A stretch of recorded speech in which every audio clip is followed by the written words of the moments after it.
নামাজ শুরু করার আগে যদি ছোট্ট একটা আমল করেন, খুব বড় আমল না, ছোট একটা আমল, 3টা বাক্যের কথা যখন নবীজির পাক জবান থেকে শুনলাম, জিন্দেগিতে আর কোনোদিন আমি এই আমলটা ছাড়ি নাই। সুবহানাল্লাহ বিহামদিহি। আল্লাহর নবী একদিন দেখলেন সাহাবাই কেরামের মধ্যে কেউ একজন এমন কিছু নামাজের আগে, শুরু করার আগে পড়েছে, নবীজি দেখলেন 7 আকাশ খুলে দিয়ে আল্লাহ রাব্বুল আলামিন অজর ধারায় রহমত গুলা নাজিল করে দিয়েছে। সুবহানাল্লাহ। আল্লাহর নবী অবাক হয়ে গেলেন।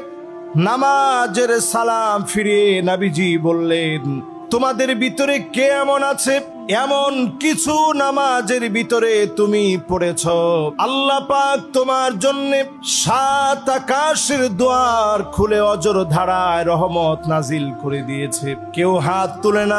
একজন সাহাবী হাত তুললেন, ওগো নবীজি, আমি অতিরিক্ত 3টা বাক্য বলেছি, আল্লাহু আকবার কাবীরা ওয়ালহামদুলিল্লাহি কাসীরা ওয়াসুবহানাল্লাহি বুকরাতাও ওয়া আসীলা।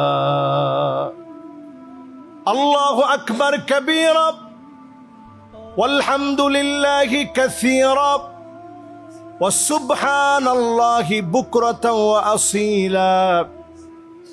এই 3টা বাক্য বলেছি।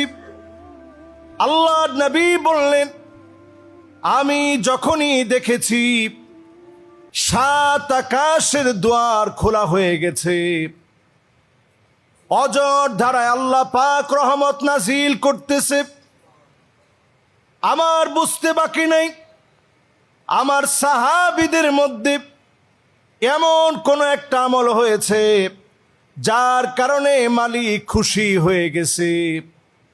ছোট্ট এই আমলটা যদি নামাজ শুরু করার পূর্বে বলতে পারেন, আপনার জন্য 7 আকাশের দুয়ার যিনি খুলে দিবেন তিনি কে? কখন পড়বেন? নামাজ শুরু করার আগে।